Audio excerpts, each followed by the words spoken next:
Olá pessoal, boa tarde a todos. Estamos novamente retomando as nossas aulas após cerca de uma semana, mais ou menos, né? Eu deixei esse tempo para que vocês pudessem assistir todas as aulas que foram disponibilizadas, né? E realizar as atividades que foram disponibilizadas no espaço virtual de aprendizagem, correto? Eu espero que todos tenham conseguido, então, atualizar devidamente o conteúdo, né? Porque agora nós iremos iniciar um conteúdo novo, correto? Encerramos a parte relativa aos princípios da administração pública e começaremos, então, a tratar sobre os poderes administrativos ou poderes da administração pública, certo?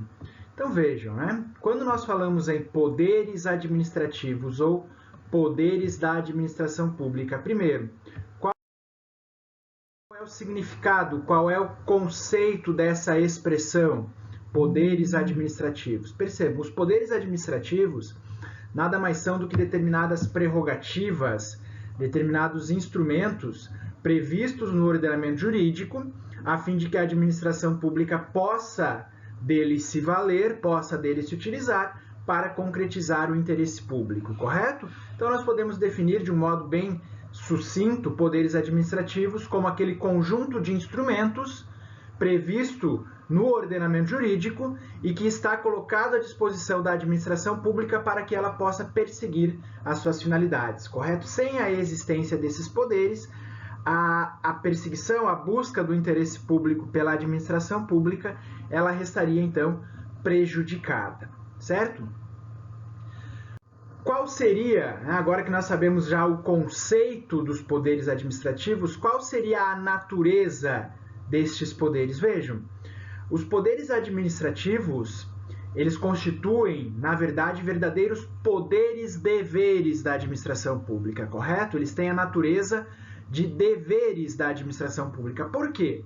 Ora, o ordenamento jurídico atribui à administração pública esses poderes não para que ela escolha se irá ou não dele se utilizar, correto? A administração pública coloca tais poderes à administração pública, desculpem, né? O ordenamento jurídico coloca esses poderes à disposição da administração pública para que, quando seja necessária a utilização, a administração pública de fato o faça. Então, por exemplo, né? Um dos poderes que nós iremos estudar é o chamado poder hierárquico. O que constitui o poder hierárquico? Vejam, no exercício da função administrativa do Estado, há uma relação de hierarquia. E por conta dessa relação de hierarquia, aqueles que exercem cargos de direção, de chefia, de assessoramento, possuem vários poderes. Por exemplo, o poder de emitir ordens aos seus subordinados e de fiscalizar o cumprimento dessas ordens. O superior hierárquico, ele tem a faculdade de supervisionar os seus subordinados ou ele tem o dever de fazê-lo? Percebe? Ele tem o dever de fazê-lo. Por quê? Porque é o interesse público que está envolvido. Ora, se o superior hierárquico ele não fiscaliza as atividades exercidas por seus subordinados, não cobra o cumprimento de prazos, não cobra que o serviço seja executado com qualidade, com eficiência, com isso ele está prejudicando o interesse público. Da mesma forma, quando a gente fala no poder disciplinar da administração pública, que é o poder de apurar infrações cometidas e aplicar penalidades aos servidores públicos e a outras pessoas sujeitas à disciplina interna da administração pública. Vejam, pessoal, quando um servidor público comete uma infração disciplinar, o Estado tem, então, o poder de investigar essa infração e, se efetivamente constatada a ilicitude, aplicar a sanção. Mas, além do poder, há o dever de apurar a infração cometida e, se aquilo ficar demonstrado, aplicar a sanção correspondente. Porque, afinal de contas, o que está envolvido, o que está em jogo, é a proteção do interesse público e não interesses privados, correto? Então, os poderes administrativos constituem verdadeiros poderes-deveres.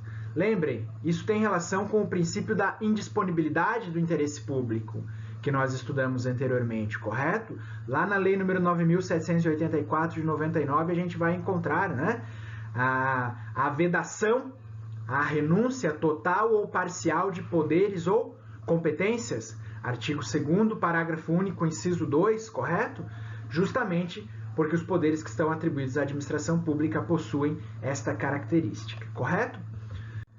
Bom, agora que nós já falamos sobre o conceito e a natureza dos poderes administrativos, eu vou começar a tratar com vocês sobre os poderes administrativos em espécie, né? Ou seja, cada um dos poderes administrativos que a doutrina costuma apontar. E eu vou começar tratando aqui, percebam que está entre aspas, tá? A expressão dos poderes vinculado e discricionário. Por que essa expressão ela está entre aspas aqui, né? Porque o professor Eli Lopes Meireles é um doutrinador que adotava, né, essa nomenclatura poder vinculado e poder discricionário. Porém, mais recentemente, né, outros autores, eu vou mostrar aqui para vocês na sequência, né, a professora Maria Silvia de Pietro, por exemplo, questionam essa nomenclatura, né, dizendo mais ou menos o seguinte: olha, não seria correto a gente falar em poder vinculado e poder discricionário, porque vinculação e discricionariedade não são propriamente poderes, tá? São características dos atos administrativos, são características de um ato praticado no exercício dos demais poderes, correto? Então, o que a gente vai fazer aqui? Eu vou explicar para vocês o conceito de vinculação e discricionariedade, correto? É importante vocês saberem esse conceito, né? Mas já adianto que não é, principalmente em relação aqui à vinculação, né? Não é correto a gente falar em um poder vinculado. Vocês verão aqui na sequência, né, que muito mais do que um poder, a vinculação e até mesmo a discricionariedade são características dos atos praticados pela administração pública. Pessoal, o que seria a vinculação? Quando que um ato administrativo ele é praticado de modo vinculado? Vejam, a vinculação ela vai ocorrer quando a lei atribui uma competência à administração pública, a um agente público, e não deixa nenhuma margem de liberdade, tá, para que o agente público que vai praticar aquele ato analise a conveniência e a oportunidade da decisão. Vejam, tem dois exemplos aqui no slide, né? Eu trouxe para vocês dois exemplos lá da Lei nº 8.112 de 90, o Estatuto dos Servidores Federais, que lá no artigo 98 vai dizer assim: será concedido horário especial ao servidor estudante, quando comprovada a incompatibilidade entre o horário escolar e o da repartição, sem prejuízo do exercício do cargo. E o artigo 99, que diz o seguinte: ao servidor estudante que mudar de sede no interesse da administração é assegurada, na localidade da nova residência ou na mais próxima, matrícula em instituição de ensino congênere, em qualquer época, independentemente de vaga. Percebam, qual que é a semelhança entre esses dois artigos aqui, né? Eles deixaram alguma margem de liberdade para a administração pública decidir, no caso concreto, avaliando a conveniência e a oportunidade da decisão a ser tomada? Não. Os artigos deixaram de modo muito claro que, nessas situações, só há uma solução possível, só há uma decisão possível. Por exemplo, o servidor estudante comprova a incompatibilidade entre o horário escolar e o da repartição, ele leva lá o comprovante de matrícula, que diz que ele está cursando uma faculdade no período matutino ou no período vespertino, né?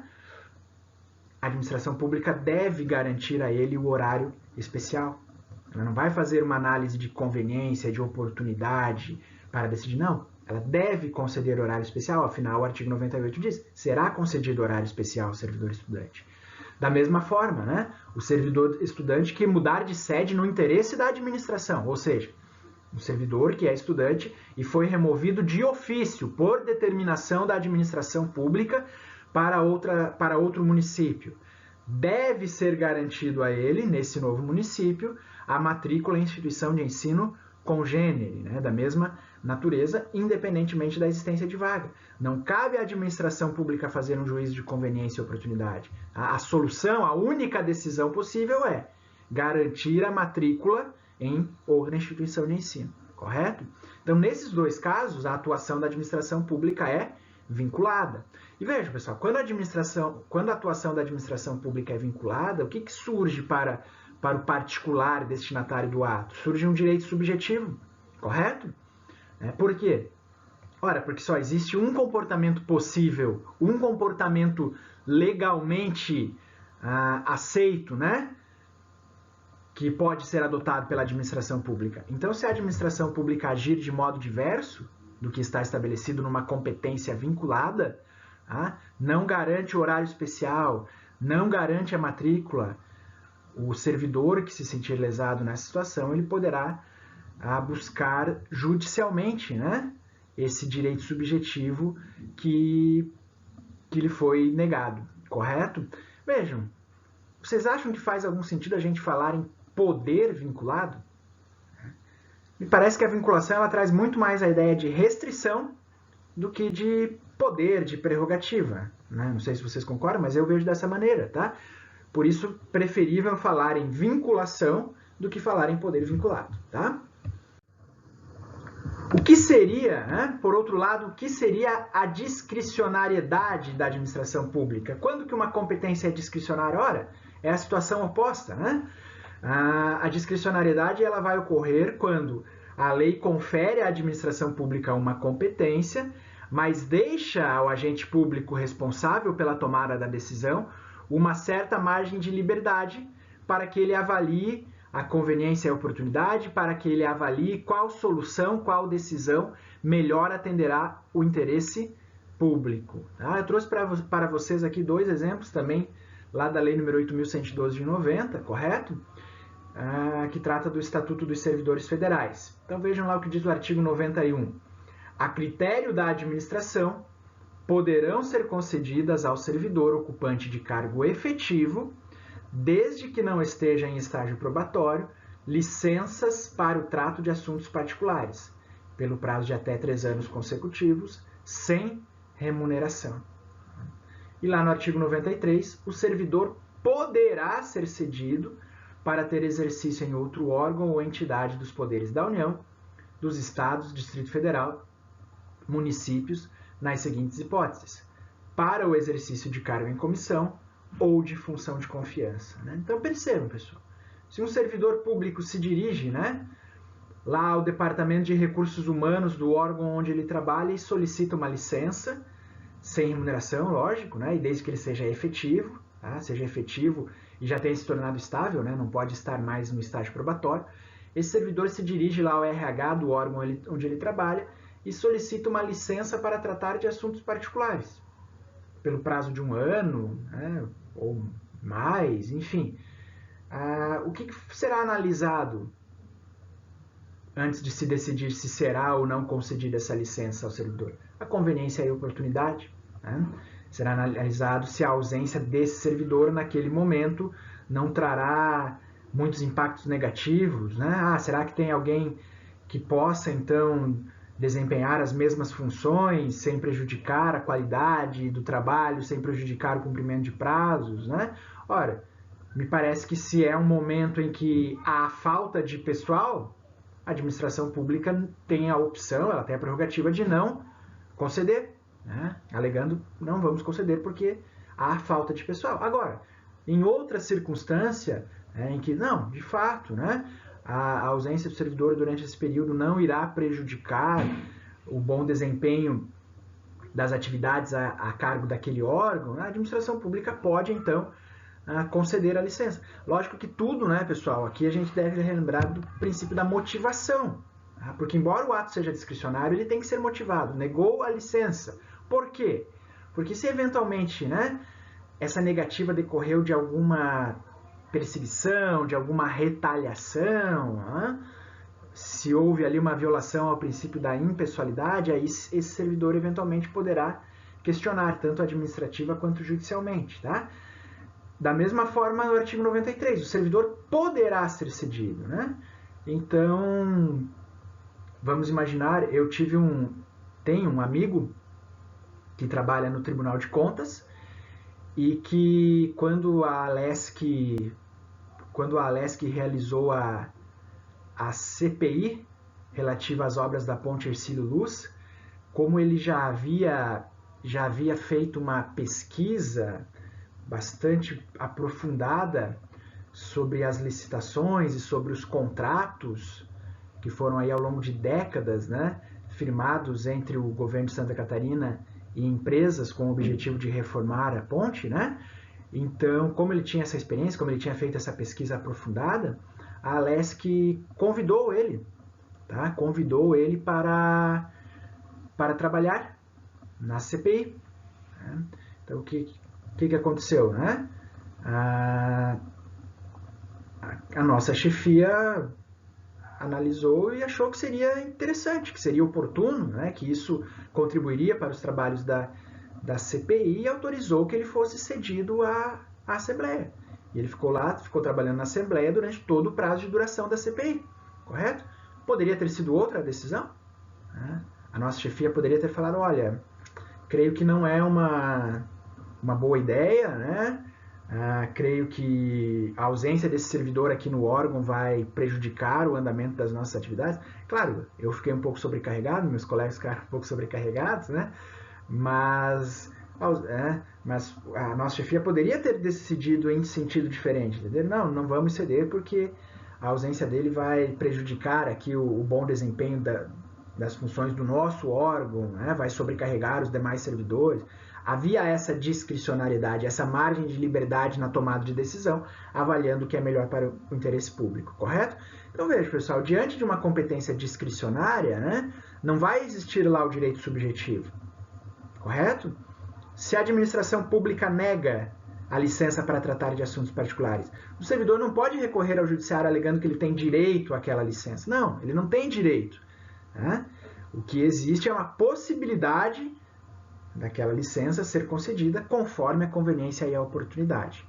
A não ser que exista, lógico, né, violação ao princípio da impessoalidade, que exista alguma retaliação, alguma perseguição, aí o controle judicial poderá ocorrer, correto? Veja, aqui até a gente pode falar, né, parece que a discricionariedade ainda a gente pode falar em um certo poder discricionário, porque envolve a possibilidade da administração pública escolher entre uma e outra solução, correto? Porém, né, o entendimento que eu considero mais correto, né, como eu já disse para vocês, é o entendimento adotado lá pela professora Maria Silvia. Né? O que a professora Maria Silvia vai dizer sobre a vinculação e a discricionariedade? Ó, vejam ali o trechinho da obra dela. Né? Poderes vinculado e discricionário não existem como poderes autônomos. A discricionariedade e a vinculação são, quando muito, atributos de outros poderes ou competências da administração. O que ela quer dizer com isso? Ela quer dizer o seguinte, ó, pessoal, não existe um poder vinculado, não existe um poder discricionário. O que existe é que, ao exercer os seus poderes, a gente vai ver quais são na sequência, né? Ao exercer os seus poderes, a administração pública ora pode agir de modo vinculado, ora pode agir de modo discricionário. Correto? Então a gente vai encontrar a vinculação e a discricionariedade no exercício dos poderes administrativos, mas não que eles sejam poderes autônomos. Né? Trouxe para vocês aqui alguns exemplos que eu irei mostrar aqui no próximo slide, tá? Vejam,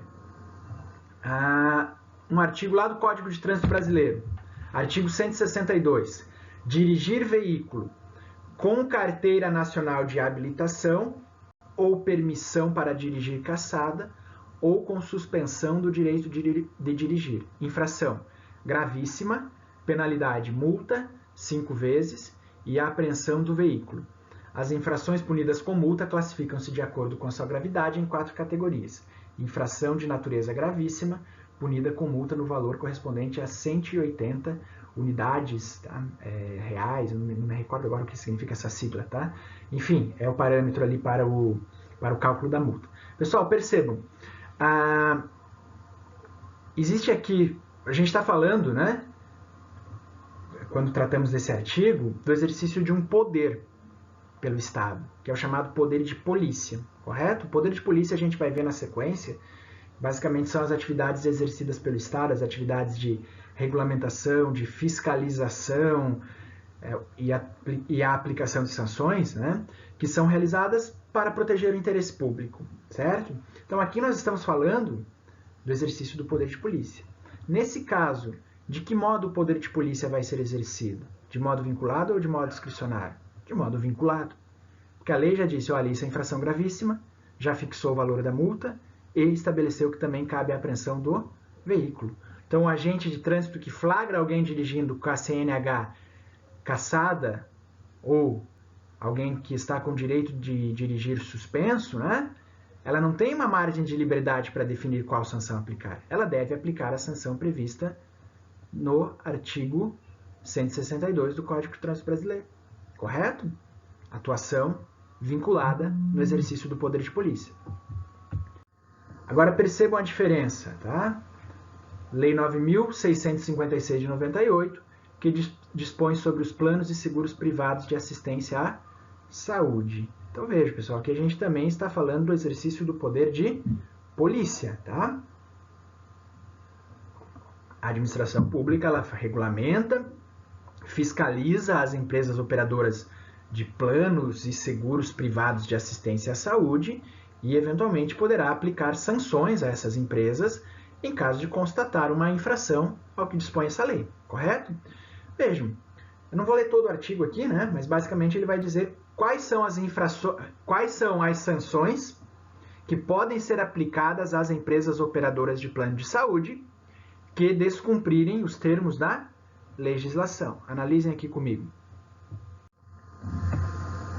Podem ser aplicadas estas sanções: advertência, multa pecuniária, suspensão do exercício do cargo, né, aos diretores das empresas, inabilitação temporária para exercício de cargos em operadoras de planos de assistência à saúde, inabilitação permanente para exercício de cargos de direção, né, aos dirigentes, né, dessas entidades, e o cancelamento da autorização de funcionamento da carteira da operadora. Então vejam, a lei trouxe várias sanções que podem ser aplicadas. E o que deverá ser levado em conta pela ANS, né, pela Agência Nacional de Saúde, que é aqui a agência reguladora responsável pela fiscalização e por aplicar as sanções? O que deverá ser levado em conta na aplicação dessas sanções? Lá no artigo 27, né, a gente encontra a seguinte previsão: a multa pecuniária, que pode ser aplicada a uma empresa que opera um plano de saúde, a multa de que trata o artigo 25 será fixada e aplicada pela ANS no âmbito de suas atribuições, com valor não inferior a 5.000 e não superior a R$ 1 milhão, de acordo com o porte econômico da operadora ou prestadora de serviço e a gravidade da infração. Perceberam a diferença, né? Aqui nós estamos também falando do exercício do poder de polícia. E nesse caso, o poder de polícia é exercido de modo vinculado ou discricionário? De modo discricionário. Porque diante de uma infração à legislação praticada por uma empresa operadora de plano de saúde, a ANS vai analisar o porte dessa empresa. É uma empresa municipal, é uma empresa de âmbito nacional, é uma operadora de âmbito nacional, né? Vai analisar a gravidade da infração e, a partir disso, vai fixar o valor da multa, que pode ser entre 5.000 e R$ 1 milhão. Então, lógico que há discricionariedade, correto? Então, vejam, né? Importante, tá, pessoal? Para além dessa polêmica, poder vinculado, poder discricionário, é poder, não é poder, é importante vocês entenderem, né, o que é vinculação e discricionariedade, tá? Claro, de repente vocês vão fazer uma prova de concurso público e vai estar lá escrito e vai estar correto. Poder discricionário é aquele atribuído à administração pública para praticar um ato com margem de liberdade na avaliação da sua conveniência e oportunidade. Isso aí provavelmente estará correto, tá?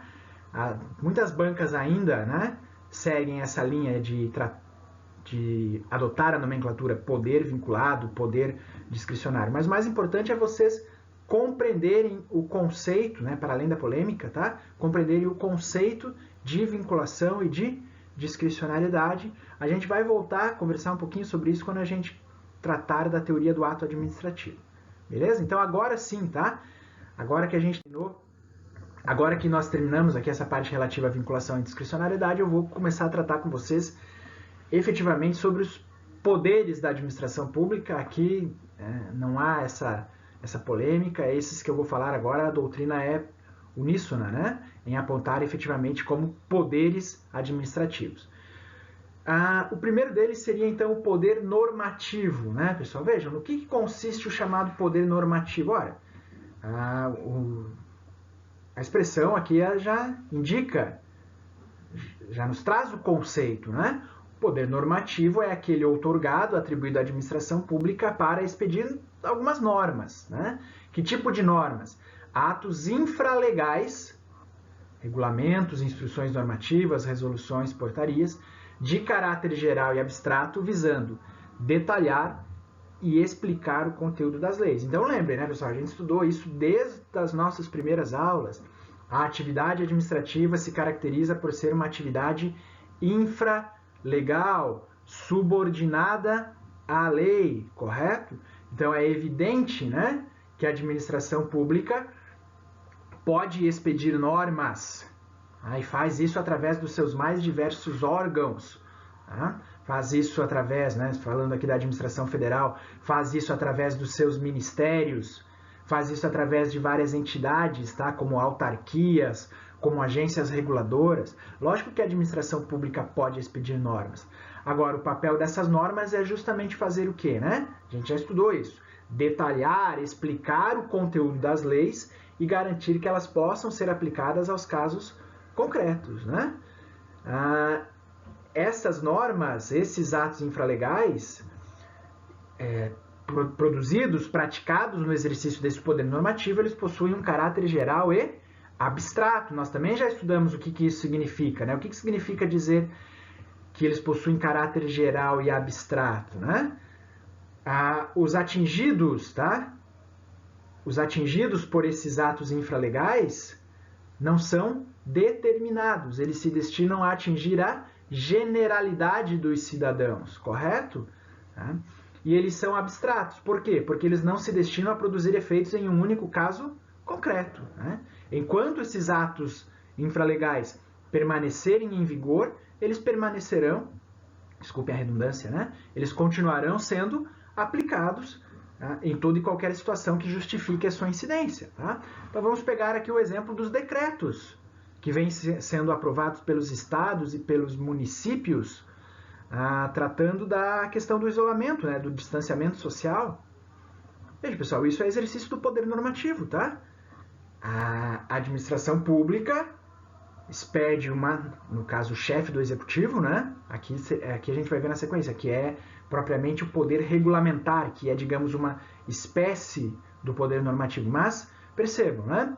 O chefe do executivo vai lá e expede um decreto regulamentar, né, dizendo, então, quais atividades continuam proibidas, quais atividades podem voltar a funcionar com algumas condições e quais continuam totalmente vedadas.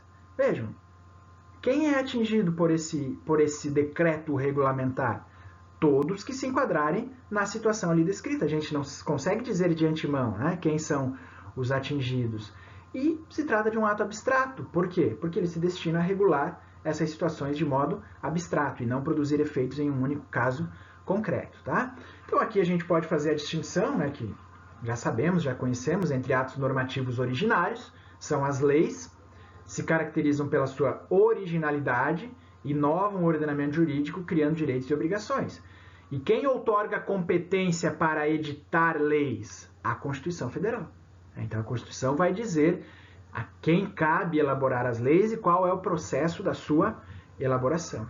E podemos falar em atos normativos derivados, que são justamente esses expedidos pela administração pública, tá? Eles decorrem da lei e a sua finalidade é explicitar um conteúdo normativo pré-existente, não inovam no ordenamento jurídico. Então lembrem, né, pessoal, já disse isso para vocês, retomo aqui, né? Esses decretos, essas medidas de distanciamento social que estão sendo veiculadas através de decreto, elas só são válidas porque lá no mês de fevereiro, se eu não me engano, né, foi aprovada uma lei de âmbito nacional dizendo que na vigência aí da pandemia poderiam ser adotadas medidas, né, como de isolamento, de quarentena, de lockdown, né, que é uma medida mais drástica, tá? Tem uma lei prevendo isso. Claro que para a gente aplicar essa lei é necessário detalhar, explicar o seu conteúdo, e é o que esses decretos estaduais, municipais, federais vêm fazendo, correto? Pessoal, aqui é só um julgado do Superior Tribunal de Justiça, tá?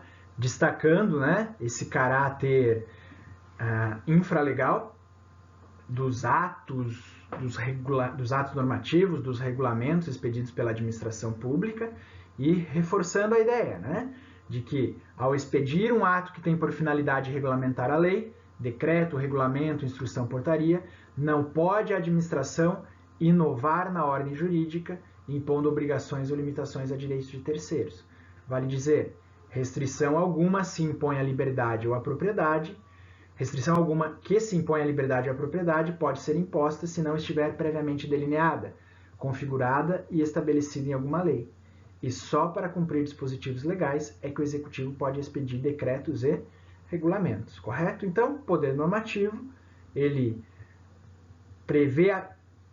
outorga à administração pública a possibilidade de expedir normas, praticar atos normativos que tenham caráter infralegal, sempre com o objetivo de detalhar e explicar o conteúdo das leis, tá?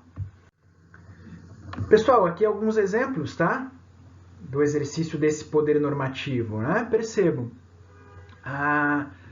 Nós vamos encontrar lá na Constituição Federal, lá no artigo 7º, a previsão de um direito assegurado aos trabalhadores urbanos e rurais, tá? Que é a existência de um adicional de remuneração para as atividades penosas, insalubres ou perigosas na forma da lei. E lá na CLT, né, na Consolidação das Leis do Trabalho, nós vamos encontrar, então, a menção novamente a esse adicional de remuneração nos seguintes termos. Vejam ali o que diz o artigo 189. Serão consideradas atividades ou operações insalubres aquelas que, por sua natureza, condições ou métodos de trabalho exponham os empregados a agentes nocivos à saúde, acima dos limites de tolerância fixados em razão da natureza e da intensidade do agente e do tempo de exposição aos seus efeitos. Beleza, né? Então a legislação veio aqui e nos disse, então, olha, se o trabalhador ficar exposto a um agente nocivo à saúde,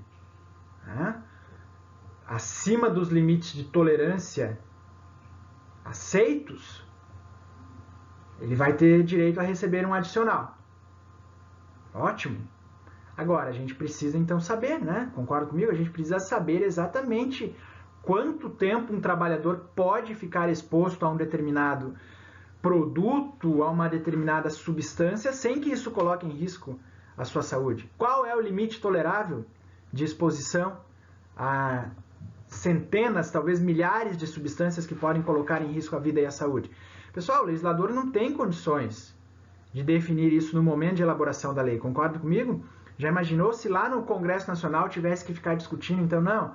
A gente está aprovando aqui uma lei, né? E a gente precisa, então, definir quanto tempo o trabalhador da construção civil ele pode ficar exposto a um determinado ruído sem que isso comprometa a sua capacidade. Não dá, tá? O legislador não tem conhecimento técnico para tanto, e ainda que tivesse, isso tornaria o processo legislativo excessivamente moroso. Né? O que acontece, então? Vejam, o próprio artigo 190 da CLT, ele vai dizer o seguinte, né? O Ministério do Trabalho, que já não existe mais, né? Teve as suas atribuições incorporadas ao Superministério da Economia, né? O Ministério do Trabalho aprovará, só um parênteses aqui, esse negócio de superministro ultimamente não está dando muito certo, né? Enfim, o Ministério do Trabalho aprovará o quadro das atividades e operações insalubres e adotará normas sobre os critérios de caracterização da insalubridade, os limites de tolerância aos agentes agressivos, meios de proteção, etc. Percebe?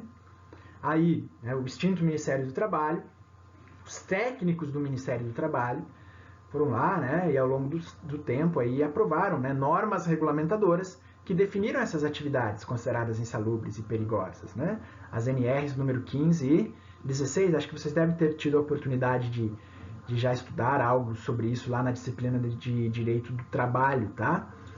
Então veja, é lógico que, né, aí sim, né, a gente tem um órgão com capacidade, com conhecimento técnico para decidir quais atividades podem ser consideradas insalubres, perigosas, e a gente traz mais celeridade, né, para a decisão. Porque percebam, né, pessoal, imaginem vocês, isso é algo muito variável no tempo e no espaço, né? Hoje se descobre que uma substância que se julgava inofensiva traz riscos à saúde, né, de determinados trabalhadores. Ah, então agora a gente vai precisar aprovar uma lei para que esses trabalhadores, né, possam fazer jus a um adicional. Não, basta que o Ministério agora o Ministério da Economia, né, no caso, basta que o Ministério responsável inclua, tá, essa substância, esse produto, essa atividade como insalubre, como perigosa, percebem? Numa sociedade, né, extremamente dinâmica, em que as coisas mudam com uma velocidade muito grande, né? Não há como a legislação, a lei, né? A lei votada e aprovada pelo Congresso dar conta de atender a todas as demandas, correto? Isso era possível lá na época do Estado liberal, ali no século XIX, né? Quando a sociedade não mudava de maneira tão drástica. Então, o poder do executivo, da administração pública, era muito limitado. Tá? O que vigorava, né? O que vigorava naquele período histórico era que, de fato, a lei era a expressão da vontade geral. Então, os assuntos eles tinham, na maior medida possível, serem regulamentados através de lei. Né? Nós temos códigos que foram elaborados naquela época que tinham, né, o Código Prussiano de Processo Civil, por exemplo, tinha mais de 10 mil artigos. Tá? Por quê? Porque naquele momento histórico, né, havia, né, essa visão de que a lei é a expressão da vontade geral e se buscava limitar o poder do governante. Né? Então, lógico que o papel do executivo estava sendo, digamos assim, estava sofrendo restrições, enquanto que o legislativo era visto como efetivamente aquele poder que representava a vontade geral. Mas isso já começa a mudar ali no século XX, né, pessoal? Vejam. Quando que isso começa a mudar? Quando o Estado começa a assumir mais responsabilidades. Se eu tenho um Estado que só precisa me dar segurança, garantir meu direito à vida, à liberdade, o meu direito à propriedade, o Estado não precisa regulamentar muitos assuntos, concordam comigo? Agora, se eu tenho um Estado que precisa garantir previdência social, que precisa garantir direitos trabalhistas, se eu tenho um Estado que precisa garantir saúde, educação pública, eu não posso contar apenas com o legislador para disciplinar todos esses temas, todos esses assuntos, né? Eu preciso de uma atuação mais efetiva do poder executivo, né? E o poder normativo ele vai ganhar maior importância a partir disso, né? A partir do momento em que a gente deixa lá aquele Estado liberal, aquele Estado, né, não intervencionista, e ali no final do século XIX, início do século XX, o Estado passa a assumir um papel mais importante na garantia de determinados direitos fundamentais, principalmente os chamados direitos sociais, correto? Vejam, dentro do poder normativo, tá, pessoal, nós podemos falar em um poder regulamentar. Qual é a diferença?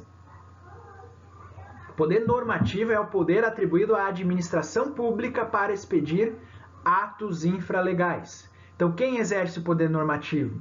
Ministérios, autarquias, agências reguladoras, secretários estaduais, secretários municipais. O poder regulamentar é aquele poder atribuído exclusivamente aos chefes do poder executivo para expedirem um tipo de ato infralegal. Que tipo de ato infralegal? Decretos regulamentares para a fiel execução da lei. Tá? Esse poder regulamentar ele tem fundamento direto na Constituição Federal. Artigo 84, inciso 4. Né? Compete privativamente ao presidente da República sancionar, promulgar e fazer publicar as leis, bem como expedir decretos e regulamentos para sua fiel execução. Tá? Então percebam, pessoal, a própria Constituição já outorgou ao presidente da República, né? E as constituições estaduais vão outorgar a mesma competência aos governadores e as leis orgânicas a mesma competência aos prefeitos. Tá? Competência para expedir um tipo de ato chamado decreto regulamentar, que tem por finalidade detalhar e garantir a fiel execução das leis. Tá? Já quando a gente fala no poder normativo, né? Aonde que a gente vai encontrar, então, sobre quais assuntos o extinto Ministério do Trabalho pode expedir normas infralegais? A gente vai encontrar essa competência na lei. Né? Aonde que a gente vai encontrar sobre quais assuntos a Anvisa pode expedir regulamentações, atos normativos? Na lei que criou a agência reguladora. Aonde que a gente vai encontrar sobre quais assuntos a Receita Federal, né, pode expedir instruções normativas disciplinando a forma, né, de realizar a declaração do imposto nas leis. Percebem a diferença? Né? Então, aqui, enquanto os chefes do executivo têm esse poder regulamentar garantido constitucionalmente, no caso dos prefeitos nas leis orgânicas, tá? O poder dos demais órgãos da administração pública para expedirem atos normativos vem previsto nas leis, correto? Então, basicamente, né, temos as leis, temos os decretos regulamentares, que são privativos dos chefes do executivo, tá? Falamos aqui daí em poder regulamentar, e temos as instruções normativas, as resoluções, as NRs, que são manifestação do poder normativo, correto? Aqui um exemplo, tá? De manifestação do poder regulamentar. A lei número 8.112, ela garante, lá no artigo 5º, parágrafo 2º, o direito das pessoas portadoras de deficiência se inscreverem em concurso público, desde que a deficiência de que elas sejam portadores seja compatível com as atribuições do cargo, né? E prevê que para essas pessoas serão reservadas até 20% das vagas oferecidas no concurso. Veja, pessoal, a lei inova. A lei criou o direito de reserva de vagas em concurso público para pessoas portadoras de deficiência. Agora, lógico, a gente precisa detalhar, explicar, né, quem pode ser considerado pessoa portadora de deficiência. O que é deficiência física, o que é deficiência auditiva, o que é deficiência visual. E com essa finalidade foi editado o Decreto Regulamentar 3.298 de 1999. Um outro ponto que é importante, eu preciso tratar com vocês quando a gente fala sobre o poder normativo, especificamente sobre o poder regulamentar, é a diferença entre o chamado regulamento de execução e o chamado regulamento autônomo. O que seria um regulamento de execução? Regulamento de execução é esse que eu estou falando para vocês até agora, tá? É aquele previsto lá no artigo 84, inciso 4 da Constituição Federal, e como o próprio nome indica, ele tem a finalidade de garantir a execução de uma lei. Esse regulamento que a gente viu no slide anterior, que trata de quem pode ser considerado pessoa portadora de deficiência, ele é um regulamento de execução. Por quê? Porque ele visa garantir a execução da Lei nº 8.112 de 90. Esse regulamento de execução, como a gente já sabe, né, ele não pode fazer o quê? Ele não pode inovar na ordem jurídica, criar direitos, obrigações, sanções ou proibições. Ele só pode detalhar, explicar o modo como a lei será aplicada. Ponto. Já um regulamento autônomo, tá, pessoal? O que seria um regulamento autônomo? Seria um ato adotado pelo Poder Executivo, né? E que não teria o objetivo de detalhar uma lei pré-existente. Seria um ato praticado pelo Poder Executivo com a aptidão, com poder para inovar na ordem jurídica, disciplinando matérias, tratando de matérias não disciplinadas em lei. Ele não vai desenvolver, completar uma lei pré-existente. Não, ele vai tratar de um assunto em caráter original, inovador. Alguns países adotam esse regulamento autônomo, tá? É o caso da França. Se a gente pega lá a Constituição Francesa, A Constituição francesa ela tem um campo, né, que vai dizer assim, olha, esses assuntos devem ser tratados através de lei. Esses assuntos podem ser tratados através de regulamentos do Poder Executivo. Basicamente isso, tá? Então, na França existe a figura do regulamento autônomo. Tá? O Brasil, né, pessoal, por ser um país que tem aí uma tradição autoritária, a gente viveu, né, períodos, né, inúmeros períodos de regimes autoritários. Tivemos aí, né, o Estado Novo, depois tivemos ditadura militar. É um país que vive muitas turbulências políticas, poucos presidentes eleitos conseguem terminar os seus mandatos, a gente vive golpes, impeachments, né? Temos uma tradição autoritária, tá? Não podemos negar isso. Então, lógico que você adotar essa possibilidade de um regulamento autônomo no ordenamento jurídico brasileiro seria algo bastante preocupante e temerário, né? Imaginem vocês, não, o presidente da República pode tratar de alguns assuntos, pode disciplinar alguns assuntos, ainda que eles não estejam previamente tratados na lei. Em um país que não tem uma democracia, claro, a gente tem aí agora 30 anos de regime democrático, né? Mas volta e meia a gente se depara, né, com situações em que a nossa democracia parece fragilizada, né? Parece momentos em que a gente se pergunta se as instituições terão condições efetivamente de preservar e garantir essa democracia, né? Então é bastante temerário, é bastante preocupante se no Brasil existisse essa possibilidade, correto?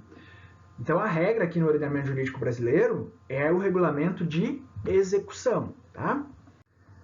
Agora vejam, né? Em 2001 foi aprovada uma emenda constitucional, a emenda 32, que fez ali algumas alterações no artigo 84 da Constituição Federal. E a partir dessas alterações, alguns autores passaram a falar em decreto autônomo. Tá? Vamos ler ali para vocês entenderem por que alguns autores passaram a falar em decreto autônomo no ordenamento brasileiro a partir da emenda 32 de 2001. Vejam, qual que era a redação original do artigo 84, inciso 6 da Constituição? Compete privativamente ao presidente da República dispor sobre a organização e funcionamento da administração federal na forma da lei. Então, na redação original do artigo 84, inciso 6, a gente estava claramente diante de um regulamento de execução. O presidente da República poderia dispor sobre a organização e funcionamento da administração federal na forma da lei. Então, tinha que ter uma lei tratando da organização e funcionamento da administração federal, e aí o presidente poderia expedir regulamentos com base nessa lei. Agora, a emenda 32 alterou a redação e tornou ela a seguinte, acompanhe comigo. Compete privativamente ao presidente da República, inciso 6, dispor mediante decreto sobre, letra A, organização e funcionamento da administração federal, quando não implicar aumento de despesa, nem criação ou extinção de órgãos públicos. Letra B, extinção de funções ou cargos públicos quando vagos. Perceberam a diferença, pessoal? Como que ficou o inciso 6? Dispor mediante decreto sobre. Compete ao presidente da República dispor mediante decreto sobre. Não está falando assim, compete ao presidente da República dispor mediante decreto na forma da lei sobre. Tá? Então, a partir disso, né, qual foi o entendimento que se passou a adotar? Olha, sobre esses assuntos aqui, existe a figura do decreto autônomo. O presidente da República pode tratar desses assuntos, ainda que não exista lei. Então, se ele quer mudar ali a organização e funcionamento da administração federal, desde que isso não traga aumento de despesa e nem crie ou extingua órgãos públicos, ele pode fazer isso através de um decreto regulamentar, independente da existência de lei, correto? Ou então, o presidente da República quer extinguir funções ou cargos públicos que estão vagos. Pode fazer isso por meio de decreto, sem a necessidade de lei, tá? Pessoal, assim, ó, a partir disso, tá? Se passou a falar, então, em decreto autônomo no ordenamento jurídico brasileiro, o entendimento predominante, inclusive a decisão da STF, né, reconhecendo essa figura, E para concurso público, vocês devem seguir aí esse entendimento de que existe, por conta da emenda 32 de 2001, a figura do decreto autônomo no ordenamento jurídico brasileiro.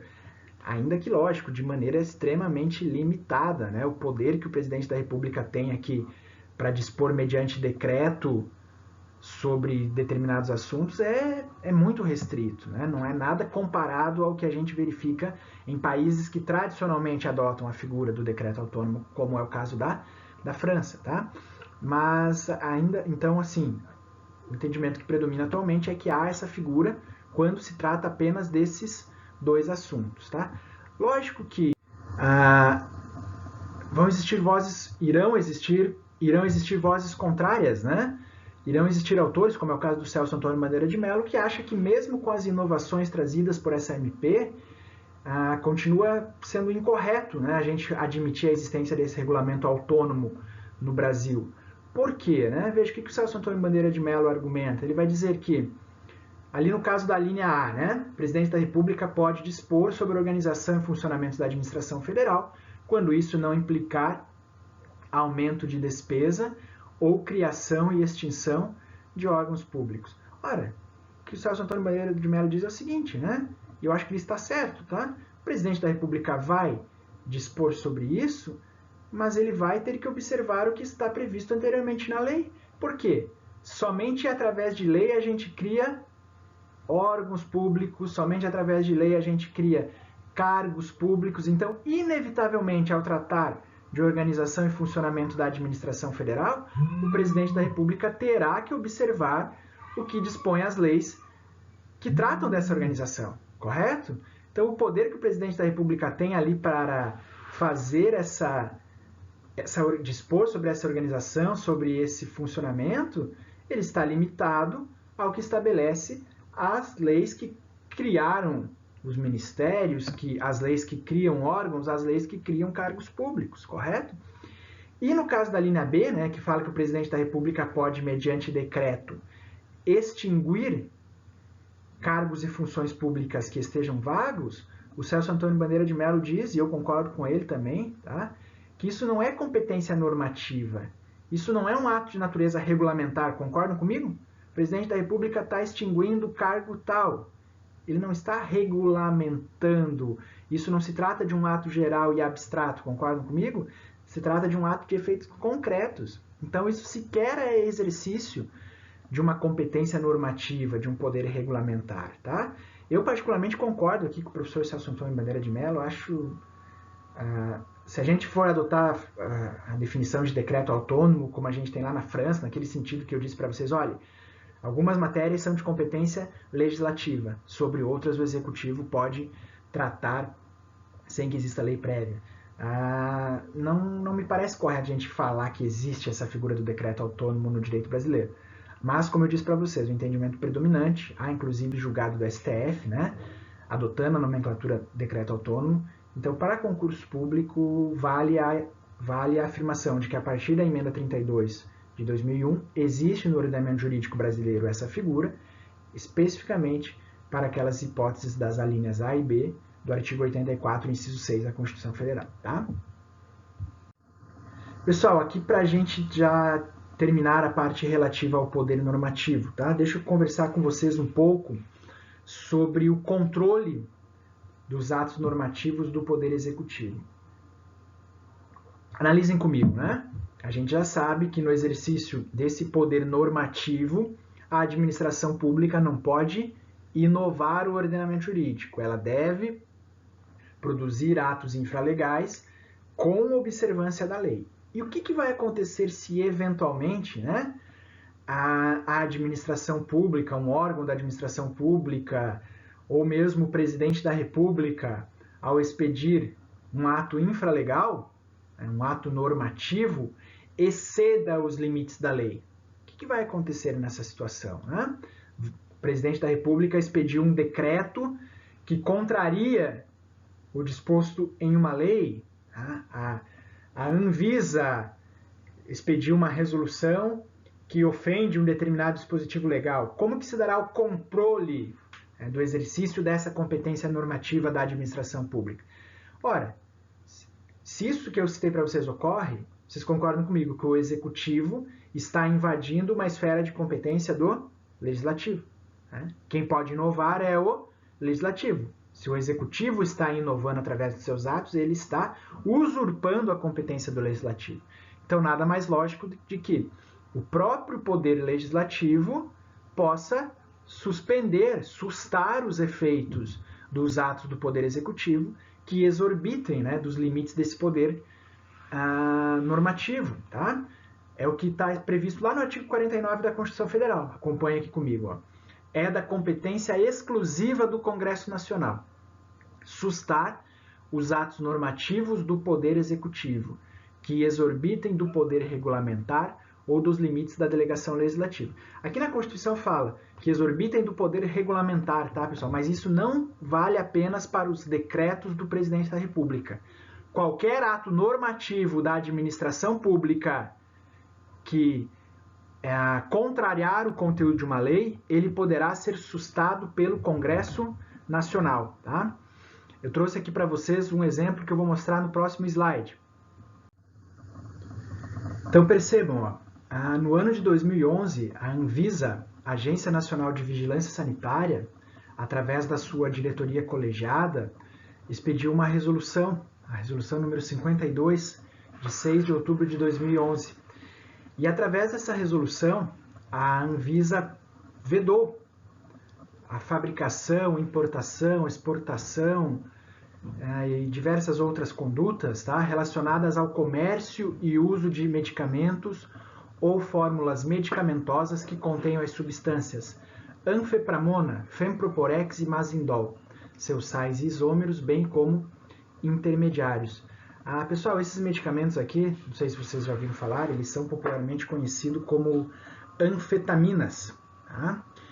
E são medicamentos que podem ser utilizados como droga, né? Que podem causar dependência física e psíquica, tá? As anfetaminas são estimulantes, né, do sistema nervoso central com efeito aí similar à cocaína, tá? Mas as anfetaminas, embora tenham essa característica, né, elas têm eficácia como no tratamento de obesidade, tá? Um dos efeitos é a redução do apetite e em casos graves de obesidade, os médicos muitas vezes acabam receitando a utilização desses medicamentos, né? Mas o que acontece? Lá em 2011, então, a Anvisa vedou terminantemente que fossem fabricados, importados, distribuídos medicamentos que contivessem essas substâncias, tá? O que acontece, né? Instaurou-se ali uma polêmica diante dessa decisão, porque, como eu disse para vocês, embora sejam medicamentos que causam risco de dependência física e psíquica, tá? Eles, em alguns casos, isso quem diz são alguns médicos, né? Não sou eu que estou dizendo, alguns casos é praticamente a única alternativa de tratamento médico para alguns casos de obesidade. Então seria mais ou menos assim, como se a Anvisa fosse lá e retirasse do mercado, né, dissesse que estava proibido importar, fabricar alguns medicamentos que são utilizados para o tratamento de ansiedade. A gente sabe que medicamentos para o tratamento de ansiedade, Rivotril, diazepam, que causam dependência física e psíquica. Mas para alguns casos é a única forma que um psiquiatra encontra, né, de tratar lá um caso de ansiedade grave. Então se instaurou uma polêmica, porque, no sentido de que a Anvisa teria ido além das suas competências, tá, ao proibir terminantemente, né, a distribuição, a fabricação e importação desses medicamentos. E como então houve essa polêmica e de fato, né, houve uma pressão no Congresso Nacional por associações médicas, tá, no sentido de que fosse revista essa decisão da Anvisa, o que o Congresso Nacional fez? O Congresso Nacional, com fundamento ali no artigo 49 da Constituição Federal, que a gente acabou de ver, sustou a resolução da Anvisa. Tá? O Congresso Nacional, através de um decreto legislativo, estabeleceu o seguinte, ó, fica sustada, nos termos dos incisos 5 e 11 do artigo 49 da Constituição Federal, a resolução número 52 de outubro de 2011 da Anvisa, que dispõe sobre a proibição do uso das substâncias anfepramona, femproporex e mazindol, correto? O Congresso Nacional foi lá e sustou. Como eu disse para vocês, houve na época, né, uma pressão ali de entidades médicas. Aqui é uma polêmica, tá, pessoal, que isso é objeto de uma outra discussão, de uma outra aula, né, para a gente tratar disso. É uma polêmica que o que deve prevalecer, né? Quem tem mais capacidade de disciplinar a situação? É um órgão de natureza técnica, como é o caso da Anvisa, ou o Congresso Nacional formado por representantes eleitos pelo povo? A quem cabe essa decisão? Né? A gente tem aqui um embate entre a técnica e a política. Podem ter havido fatores políticos, econômicos por trás dessa decisão do Congresso? Claro, né? Provavelmente teve isso. Não cabe a mim aqui dizer quem está certo, né? Não sou especialista em medicina e em saúde pública, mas como eu disse para vocês, tá? O que dizem alguns médicos é que em determinados casos é a única alternativa de tratamento, correto? Então, baseado nisso, né, o Congresso Nacional foi lá, considerando que a Anvisa excedeu os limites do seu poder normativo, sustou a resolução. Existem inúmeras outras situações, a gente teve uma polêmica envolvendo isso em um decreto aprovado no ano passado pelo presidente da República, tá? Ampliando algumas hipóteses de porte e de posse de arma de fogo. A Câmara dos Deputados chegou a sustar, só que é uma competência do Congresso, então tem que ser sustado pela Câmara e pelo Senado. Tá? A Câmara chegou a sustar e como o presidente viu que ia perder no Senado também, ele foi lá e revogou o decreto. Tá? É uma competência do Congresso e que vem sendo plenamente exercida. Correto, pessoal? E para a gente terminar aqui o poder normativo, falamos do controle legislativo sobre esse poder, vamos falar sobre o controle judicial. Pessoal, como que se dá o controle judicial dos atos normativos do poder executivo? Vejam, o que a doutrina afirma, né, e nem poderia ser diferente, é que não se admite, tá, o controle judicial via mandado de segurança para questionar em tese a ilegalidade de um ato normativo da administração pública, correto? O que isso significa? Vejam, vamos imaginar que a administração pública expede uma portaria, uma instrução normativa, um ato normativo qualquer. Né? E aí, uma determinada pessoa, analisando esse ato normativo, essa portaria, essa instrução normativa, considera que ela contém uma ilegalidade.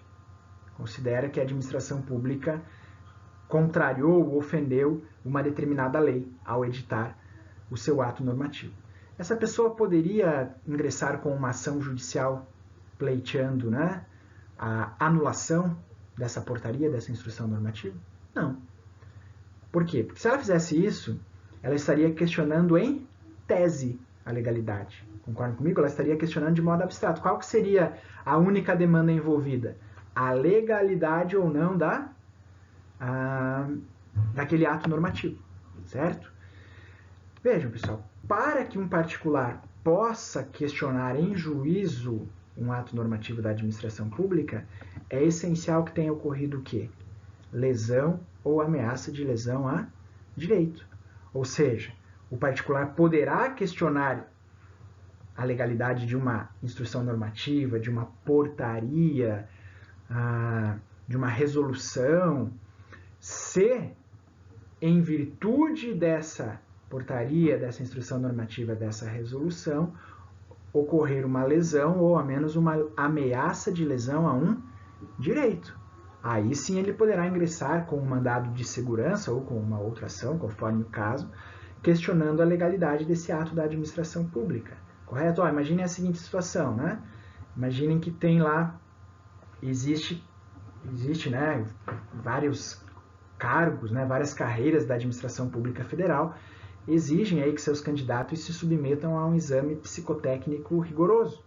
Então, você vai lá fazer um concurso para Polícia Federal, vai fazer um concurso para a ABIN, você vai ter que passar por um exame psicotécnico rigoroso. Por exemplo, né, eu, hoje, agora, aqui, né, poderia ingressar com uma ação dizendo, olha, a portaria que regulamenta o psicotécnico para a Polícia Federal está ilegal nesse ponto. Entrar com ação eu poderia, mas com certeza ela seria extinta aí, né? Sem sequer analisar o mérito. Tá? Por quê? Porque eu estaria questionando em tese, abstratamente, a legalidade daquela portaria. Situação diferente seria a seguinte: eu prestei o concurso para a Polícia Federal, eu prestei um concurso para a ABIN, fui aprovado na prova e fui convocado para o exame psicotécnico. Reprovei no psicotécnico. Ah, não, né? Poxa, passei na prova, que era o mais difícil, não vou perder aí de assumir o cargo por causa de um psicotécnico. O que eu vou fazer? Eu vou impetrar um mandado de segurança, alegando que a portaria que regulamentou o exame psicotécnico padece de alguma ilegalidade. Perceberam a diferença? Aí eu não vou estar questionando em tese a legalidade. Eu estarei questionando a legalidade, mas vinculado, né, a um caso, vinculado à violação de um direito subjetivo. Tá? Então, nesse caso, é cabível que o particular, lesado por um ato normativo da administração pública, ou pelo menos sofreu uma ameaça de lesão, se utilize da via judicial para questionar. O que não cabe é utilizar a via judicial para questionar em tese, senão também, né, pessoal, já pensou, todo mundo começaria a questionar atos normativos da administração pública sem sequer, muitas vezes, ser afetado por tais atos. Isso não faria nenhum sentido, tá? Sobre o poder normativo é isso. Na sequência eu vou conversar com você sobre os poderes hierárquico e disciplinar.